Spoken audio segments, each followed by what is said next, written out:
ಕಬ್ಬು ಬೆಳೆಗಾರರ ಹೋರಾಟವನ್ನ ನಿರಂತರವಾಗಿ ವರದಿ ಮಾಡಿದ್ದು ರಿಪಬ್ಲಿಕ್ ಕನ್ನಡ. ರೈತರ ಹೋರಾಟಕ್ಕೆ ಧ್ವನಿಯಾಗಿದ್ದು ರಿಪಬ್ಲಿಕ್ ಕನ್ನಡ. ನಿರಂತರ ವರದಿ ಪ್ರಸಾರವಾಗ್ತಾ ಇದ್ದಂತೆ ಎಚ್ಚೆತ್ತುಕೊಂಡಂತಹ ಸರ್ಕಾರ ಸ್ಥಳಕ್ಕೆ ಧಾವಿಸ್ತು, ಓಡೋಡಿ ಬಂದರು. 8 ದಿನ ಬೇಕಾಯಿತು ಇವರು ಬರೋದಕ್ಕೆ. ರೈತರ ಸಮಸ್ಯೆಗಳನ್ನ ಆಲಿಸಿದ್ರು, 2 ದಿನ ಟೈಮ್ ಕೇಳಿದ್ರು, ರೈತರದಕ್ಕೆ ಒಪ್ಪಲಿಲ್ಲ. ಫೈನಲಿ ಮತ್ತೆ ತಮ್ಮ ಹಠವನ್ನ ಸಡಿಲಿಸಿದಂತ ರೈತರು 2 ದಿನದ ಗಡುವನ್ನ ನೀಡಿದ್ರು. ನಾಳೆ ಸಂಜೆ 7 ಗಂಟೆವರೆಗೆ ಗಡುವಿತ್ತು. ಆದರೆ ಸರ್ಕಾರ ಇವತ್ತೇ ತಮ್ಮ ನಿರ್ಧಾರವನ್ನ ತಿಳಿಸಿದೆ. ನಿರಂತರವಾಗಿ ಮೀಟಿಂಗ್ಗಳನ್ನ ಮಾಡುವ ಮೂಲಕ 3,300 ರೂಪಾಯಿ ಬೆಂಬಲ ಬೆಲೆ, 3,300 ರೂಪಾಯಿಯನ್ನ ಕೊಡ್ತೀವಿ ಅಂತ ಮಹತ್ವದ ನಿರ್ಧಾರವನ್ನ ಘೋಷಣೆ ಮಾಡಿದೆ ಸರ್ಕಾರ. ರೈತರು ಕೇಳಿದ್ದು 3,500, ಸರ್ಕಾರ ಕೊಡ್ತಾ ಇರೋದು 3,300 ರೂಪಾಯಿ.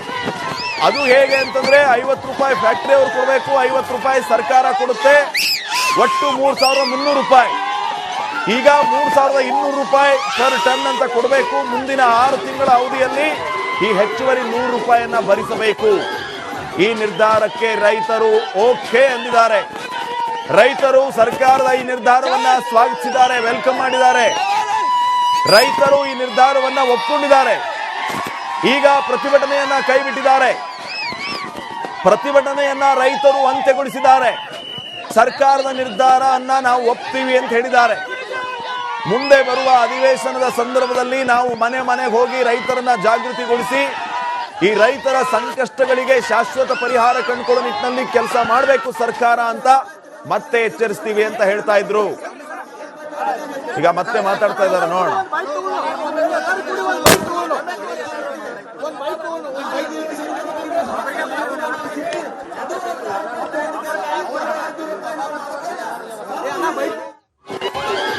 ಸೊ 9 ದಿನ ರೈತರ ಜೊತೆಗೆ ನಿರಂತರವಾಗಿ ನಿಂತು ವರದಿಯನ್ನ ಮಾಡಿದ್ದು ರಿಪಬ್ಲಿಕ್ ಕನ್ನಡ. ಬೆಳಗಾವಿ ಭಾಗದ ಹಳ್ಳಿಗಳಲ್ಲಿ LED ಸ್ಕ್ರೀನ್ ಹಾಕಿ ರಿಪಬ್ಲಿಕ್ ಟಿವಿ ವೀಕ್ಷಣೆ ಮಾಡ್ತಾ ಇದ್ರು. ರೈತರು ಕೂಡ ಅಭಿನಂದನೆಗಳನ್ನ ತಿಳಿಸಿದ್ರು ರಿಪಬ್ಲಿಕ್ ಕನ್ನಡಕ್ಕೆ. ರೈತರ ಸಮಸ್ಯೆಗಳನ್ನ ರಿಪಬ್ಲಿಕ್ ಕನ್ನಡ ತುಂಬಾ ಚೆನ್ನಾಗಿ ತೋರಿಸ್ತಾ ಇದ್ದೀರಿ, ಸರ್ಕಾರಕ್ಕೆ ಮುಟ್ಟುವ ರೀತಿಯಲ್ಲಿ ವರದಿಯನ್ನ ಮಾಡ್ತಾ ಇದ್ದೀರಿ, ನಿಮಗೆ ಧನ್ಯವಾದಗಳು ಅಂತ ರೈತರು ಕೂಡ ಹೇಳಿದ್ರು. ಈಗ ಸದ್ಯ ರೈತರ ಹೋರಾಟ ಅಂತ್ಯಗೊಂಡಿದೆ. ರೈತರು ರಿಪಬ್ಲಿಕ್ ಕನ್ನಡಕ್ಕೆ ಧನ್ಯವಾದಗಳನ್ನು ತಿಳಿಸ್ತಾ ಇದ್ದಾರೆ. ಪ್ರತಿಭಟನೆಯನ್ನ ಕೈಬಿಟ್ಟಿದ್ದಾರೆ ಕಬ್ಬು ಬೆಳೆಗಾರರು. 3,300 ರೂಪಾಯಿ ನಿಗದಿ ಮಾಡಿದ ಬೆನ್ನಲ್ಲೇ ನೋಡಿ ಅಲ್ಲಿ ಪಟಾಕಿ ಸಿಡಿಸಿ ಸಂಭ್ರಮಿಸಿ ಸಿಹಿ ಹಂಚಿ ಕುಣಿದು ಕುಪ್ಪಳಿಸ್ತಾ ಇದ್ದಾರೆ. 1 ರೂಪಾಯಿನೂ ಸಿಗ್ತಾ ಇರಲಿಲ್ಲ ನಮಗೆ, ನಾವು ಹೋರಾಟಕ್ಕೆ ಇಳಿದಕ್ಕೆ ನಮಗೆ 300 ರೂಪಾಯಿ ಸಿಗ್ತಾ ಇದೆ, ನಾವು ಗೆದ್ವಿ, ನಮಗೆ ಸಂತೋಷವಿದೆ ಅಂತ ಹೇಳಿ ರೈತರು ಈಗ ಕುಣಿದು ಕುಪ್ಪಳಿಸ್ತಾ ಇದ್ದಾರೆ.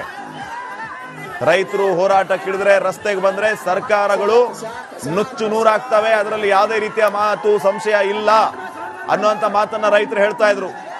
ನೋಡಿ ಇಲ್ಲೊಬ್ಬ ರೈತ ಮೀಸೆ ತಿರುವಿ ಸೆಡ್ಡು ಹೊಡೆದು ರೈತರ ತಾಕತ್ತಂದ್ರೆ ಇದು ಅಂತ ಒಂದು ಸಂದೇಶ ಕೊಡ್ತಾ ಇದ್ದಾರೆ. ಬೆಳಗಾವಿ ಉತ್ತರ ಕರ್ನಾಟಕ ಭಾಗದ ರೈತರ ಗತ್ತು ದೇಶಕ್ಕೆ ಗೊತ್ತು, ಆ ರೀತಿಯ ಒಂದು ಸಂದೇಶ ರವಾನೆ ಆಗ್ತಾ ಇದೆ. ಈ ಕಡೆ ಮುಖ್ಯಮಂತ್ರಿ ಸಿದ್ದರಾಮಯ್ಯ ಅವರು ಮಾತಾಡ್ತಾನೆ ಇದ್ದಾರೆ ನೋಡೋಣ. ನಿನ್ಗೆ ಹೇಳಿದ್ರೆ ನಿನಗೂ ನಿರಾಣಿಗೂ ಸ್ನೇಹಿತರ ಮಾಲೀಕ ಪರ, ಈಗ ಇಂಡಿವಿಜುವಲ್ ಪ್ರಶ್ನೆ ಅಲ್ಲ ಇದು. ಈಗ ಉತ್ತರ ಕರ್ನಾಟಕದಲ್ಲಿ 73 ಕಾರ್ಖಾನೆ ಇದಾವೆ. ಅದರಲ್ಲಿ ನನ್ನ ಗೆಲುವಲ್ಲ, ರೈತರ ಗೆಲುವು, ನಿಮ್ಮ ಗೆಲುವು. ಯಾಕಂದ್ರ ಒಬ್ಬ ಅನ್ನದಾತನಿಗೆ ನೀವು ಮಾಧ್ಯಮದವ್ರು ಬಂದು ಸಹಕಾರ ಕೊಟ್ರಲ್ಲ, ನಮ್ಮ ಅನ್ನದಾತನಿಗೆ ಮೊದಲು ನೀವು ದೇವರು. ರಾಜ್ಯ ಕಣ್ ತೆರಿತು, ಸಚಿವ ಕಣ್ ತೆರೆದ, ಸಿದ್ದರಾಮಯ್ಯ ಸಾಹೇಬ್ರ ಕಣ್ ತೆಗೆದ್ರು, ಪ್ರಧಾನಮಂತ್ರಿ ಆಫೀಸಿನವರೆಗೆ ಗುರ್ಲಾಪುರ್ ಲೆಟರ್ ಹೋಯ್ತು ಅಂತಂದ್ರೆ ಇದು ನಿಮ್ಮ ಗೆಲುವು ಸರ್, ಅನ್ನದಾತನ ಗೆಲುವು. ಥ್ಯಾಂಕ್ ಯು ಗುರುಗಳೇ. ಇದು ಶಶಿಕಾಂತ್ ಗುರೂಜಿ ಅವರ ಮಾತು. ಆ ಮೂಲಕ ರಿಪಬ್ಲಿಕ್ ಕನ್ನಡ ಡೇ 1 ನಿಂದ ಗ್ರೌಂಡ್ ರಿಪೋರ್ಟ್ ಅನ್ನ ಮಾಡಿ ಸರ್ಕಾರದ ಕಣ್ ತೆರೆಸುವಲ್ಲಿ ಯಶಸ್ವಿಯಾಗಿದೆ. ಕ್ಯಾಮರಾ ಪರ್ಸನ್ ವಿನಾಯಕ್ ಜೊತೆಗೆ ನಾನು ರಂಜಿತ್ ಶಿರಿಯಾ, ರಿಪಬ್ಲಿಕ್ ಕನ್ನಡ ಬೆಳಗಾವಿ.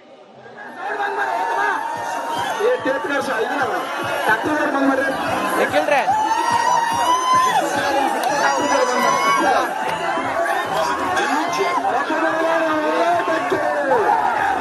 ಪ್ರಯತ್ನ ಮಾಡ್ತಾ ಇದ್ದೀನಿ, ಬಟ್ ಆದ್ರೆ ಅವ್ರನ್ನ ಜೊತೆಗಿರೋರೇ ಬಿಡ್ತಾ ಇಲ್ಲ.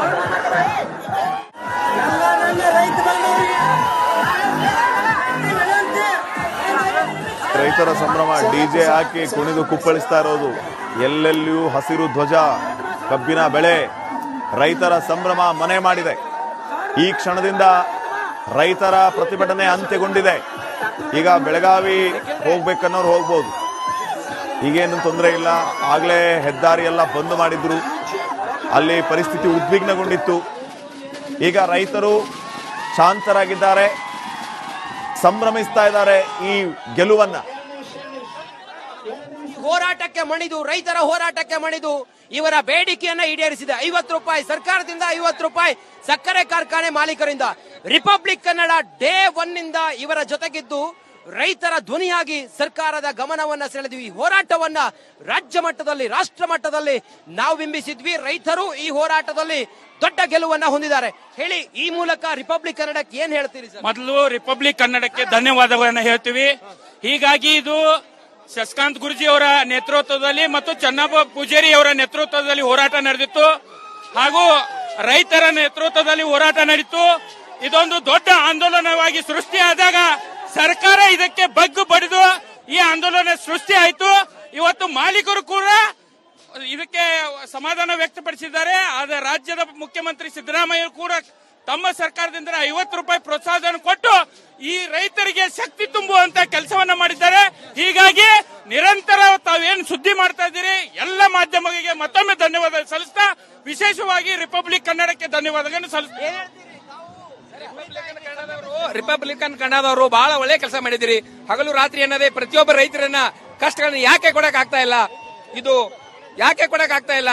ಇವತ್ತು ರೈತರಿಗೆ ಬೆಳೆದಂತ ಬೆಳೆಗೆ ಯೋಗ್ಯ ಬೆಲೆಯನ್ನ ಕೊಡ್ತಾ ಇಲ್ಲ, ಯಾಕೆ ಮಾಡ್ತಾ ಇಲ್ಲ? ಬಹಳ ಒಳ್ಳೆ ಕೆಲಸ ಮಾಡಿದಿರಿ. ಎಲ್ಲಾ ಮೀಡಿಯಾದವರಿಗೂ ಹಾಗೂ ರಿಪಬ್ಲಿಕ್ ಕನ್ನಡದವರಿಗೂ ತುಂಬಾ ಧನ್ಯವಾದಗಳು.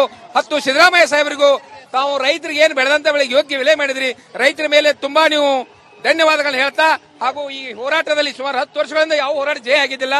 ಇವತ್ತು ನಮ್ಮ ಕರ್ನಾಟಕ ರಾಜ್ಯದಲ್ಲೆಲ್ಲ ಭಾರತ ಇತಿಹಾಸದಲ್ಲಿ 300 ರೂಪಾಯಿ ಕೊಡೋದ್ರ ಮುಖಾಂತರ ರೈತರಿಗೆ ಜಯ ಆಗಿದೆ. ಈ ಜಯ ನಮ್ಮ ಜಯ ಅಲ್ಲ, ಅದು ಇದು ಮೀಡಿಯಾದವರ ಜಯ ಮತ್ತು ಶಶಿಕಾಂತ್ ಗುರೂಜಿ, ಚನ್ನಪ್ಪ ಪೂಜಾರಿ ಅವರ ಜಯ. ಈ ಜಯಕ್ಕೆ ಎಲ್ಲರೂ ಸಾಥ್ ಕೊಟ್ಟಿದ್ದಾರೆ. ತಮಗೆಲ್ಲರಿಗೂ ಮೀಡಿಯಾದವರಿಗೆ ಮತ್ತೊಮ್ಮೆ ಧನ್ಯವಾದ ಹೇಳ್ತಾರೆ. ನೋಡಿ, ಈ ಹೋರಾಟದಲ್ಲಿ ಡೇ 1 ನಿಂದ ರಿಪಬ್ಲಿಕ್ ಕನ್ನಡ ನಿಮ್ ಜೊತೆಗಿತ್ತು. ಇವತ್ತು ಕೂಡ ಈ ಹಂತದವರೆಗೂ ಕೂಡ ನಿಮ್ಮ ಧ್ವನಿಯಾಗಿ ನಾವಿದ್ವಿ. ಏನ್ ಹೇಳ್ತೀರಿ ರಿಪಬ್ಲಿಕ್ ಕನ್ನಡ? ಬಹಳ ಧನ್ಯವಾದ ಹೇಳಿದೆ ಸರ್. ಮೊದಲನೇದಾಗಿ ನಾ ಹೇಳ್ಬೇಕಂದ್ರೆ ರೈತರಿಗೆ ನಾ ದಿನ ಹೊತ್ತೇರ್ಕುನ ಮನ್ಯಾಗ ದೇವ್ರಿಗೆ ಕೈ ಮುಗಿತೀನಿ. ಈಗ 9 ದಿನ ಆತ. ನನ್ನ ದೇವ್ರ ಎಲ್ಲಿದಾನಂದ್ರ ಗುರ್ಲಾಪುರದಾಗ. ಮೊದಲನೇದು ಶಶಿಕಾಂತ್ ಅನ್ಯಾರ, ಚೂನಪ್ಪಣ್ಣ ಅವರ ರೈತರ ಪಾಲಿನ ದೇವ್ರ. ನೀವು ಎಲ್ಲಾ ರಾಜ್ಯಾದ್ಯಂತ ಎಲ್ಲಾ ಮಂತ್ರಿಗಳಿಗಾಗಲಿ ಇಲ್ಲ ರಾಷ್ಟ್ರೀಯಯುತವಾದ ಪ್ರಧಾನಮಂತ್ರಿಗಾಗಲಿ ತಿಳಿಸುವಂತ ಕೆಲಸ ನೀವು ಪಬ್ಲಿಕ್ ಟಿವಿ ಅವರು ಮಾಡಿದಿರಿ, ರಿಪಬ್ಲಿಕ್ ಟಿವಿ ಅವರು ಮಾಡಿದಿರಿ ಅಂತ ಹೇಳಿ ನಮಗಿವತ್ತು ನಮ್ಮ ರೈತರಿಗೆ, ಇಡೀ ನಮ್ಮ ನಾಡಿನ ರೈತರಿಗೆಲ್ಲ, ಕಬ್ಬು ಬೆಳೆಗಾರರಿಗೆ ಎಲ್ಲಾ ಜಯ ಸಿಕ್ಕಿದೆ. ಶ್ರೀಧರ್ ಸರ್, ನೀವು ಏನು ಬಹಳ ನಮಗೆ ಹೆಲ್ಪ್ ಮಾಡಿದಿರಿ. ಗುರ್ಲಾಪುರ ಕ್ರಾಸ್